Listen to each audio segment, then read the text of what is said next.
In 2005, three engineers launched a video dating site called TuneIn Hookup. It failed completely, but the technology they built in the process became something worth over $100 billion. You've probably used it today. The pattern of building the wrong thing first is everywhere in Silicon Valley. YouTube was a dating site. Instagram was a check-in app for whiskey drinkers. Slack was built by a game studio that went bankrupt. Twitter was a side project at a podcasting company no one had heard of. These pivots, these moments where founders looked at what they built and said, this isn't working, but something else might be, produced some of the most valuable companies in history. Today we're breaking down exactly what happened, why it worked, and what every founder can learn from it. Chapter 1. YouTube. In January 2005, Chad Hurley, Steve Chen, and Jawed Karim were building a video platform specifically for dating. The idea was simple. Instead of a photo on a dating profile, you could upload a short video of yourself. But there was a problem. Nobody wanted to upload dating videos. The platform was crickets. However, something unexpected happened. One of the founders, Jawed Karim, needed to find footage of two major events: Janet Jackson's Super Bowl wardrobe malfunction and the 2004 Indian Ocean tsunami, and he couldn't find them anywhere online. That frustration planted a seed. What if you could share any video online, not just dating videos? The team made a critical decision. Instead of shutting down, they opened the platform to all types of video content. In April 2005, Karim uploaded the first YouTube video, 18 seconds of himself at the San Diego Zoo. Within 6 months, users were uploading 50,000 videos per day. By October 2006, Google acquired YouTube for $1.65 billion. But here's what's fascinating about this story. The founders didn't invent video sharing. They didn't have some grand vision from the start. They simply paid attention to what their users were actually doing, sharing random videos, and they followed that signal. They let go of their original idea without letting go of their original technology. The pivot wasn't a sign of failure. It was the most important decision they ever made. Chapter 2. Instagram. You might not recognize its original form. In 2010, Kevin Systrom and Mike Krieger were building an app called Bourbon. Bourbon was a location-based check-in app.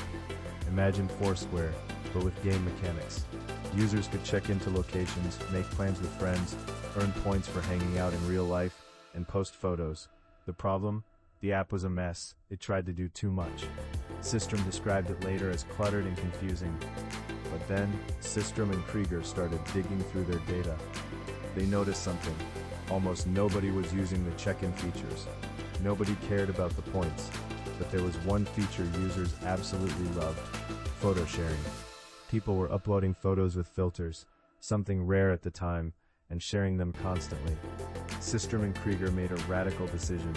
They stripped out everything else. The entire app. They kept only the photo sharing feature, added a few more filters, and rebuilt from scratch in 8 weeks. They called the new app Instagram. It launched in October 2010. Within 24 hours, it had 25,000 users. Within 18 months, Facebook bought it for $1 billion. An app that technically didn't even exist a year earlier was worth $1 billion because two founders had the discipline to kill their original idea. Chapter 3. Slack. The Slack story might be the most dramatic pivot of them all. In 2009, Stuart Butterfield had already sold his first company, a photo-sharing service called Flickr, to Yahoo for $35 million. Flush with that success, he started a new company to build a massively multiplayer online game called Glitch. Glitch was ambitious and strange. A browser-based game set in the imagination of 11 giants, where players could grow butterflies, squeeze magical juice from trees, and meditate in temples. The team spent 4 years and nearly $18 million building Glitch. Then, in 2012, they shut it down. The game never found enough players. But during those 4 years of development, the team had built something to help them communicate across offices in San Francisco and Vancouver, an internal messaging tool. It wasn't meant to be a product. It was just the way they talked to each other. But when Butterfield looked at the wreckage of Glitch, he noticed that other companies were interested in their internal communication tool. The team spent 6 months refining it into a real product. They launched Slack in August 2013 as a limited beta. The day they opened it up, 8,500 users signed on in a single day. Today, Slack is valued at over $26 billion. It was built by people who set out to make a game. Chapter 4, Twitter. In 2005, Evan Williams and a small team were running a podcasting company called Audio. Podcasting was supposed to be the next big thing. Then Apple launched iTunes with a built-in podcast directory. Overnight, Audio's reason for existing was in serious trouble. They were competing directly with Apple. Not a war you win. Williams gathered his team for a hackathon. They had 2 weeks to brainstorm entirely new ideas.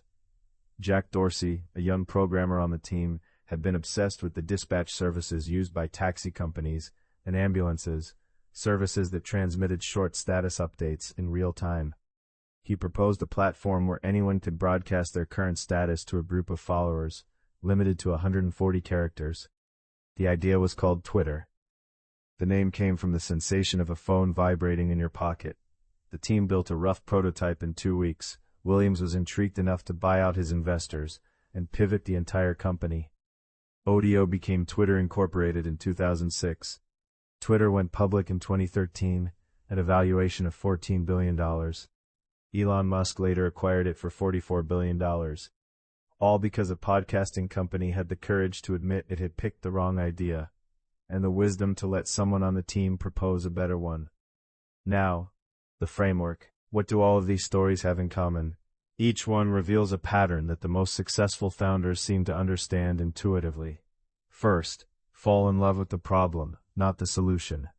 YouTube, Instagram, Slack, and Twitter all succeeded because their founders cared about solving real human problems, sharing information, connecting people, helping teams communicate, more than they cared about their original product.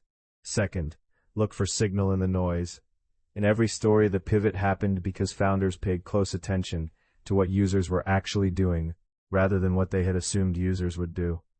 Third, most great pivots aren't total reinventions, they're focused extractions. YouTube kept its video infrastructure. Instagram kept its photo sharing feature. Slack kept its communication backbone. The pivot isn't always about starting over. Sometimes it's about cutting away everything that doesn't work until you find the one thing that does. Here's the real lesson underneath all of these stories.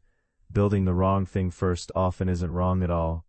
It's the necessary first step in discovering what the right thing actually is. The founders who won weren't the ones who had the perfect idea on day one. They were the ones who stayed in the game long enough and stayed curious enough to notice when something unexpected started working. Your pivot isn't a failure. It might be the whole point. If you found value in this breakdown, subscribe to this channel. We go deep on the real stories behind how iconic companies are actually built, the mistakes, the pivots, the moments that changed everything. Hit subscribe. It's free, and we'll see you in the next one.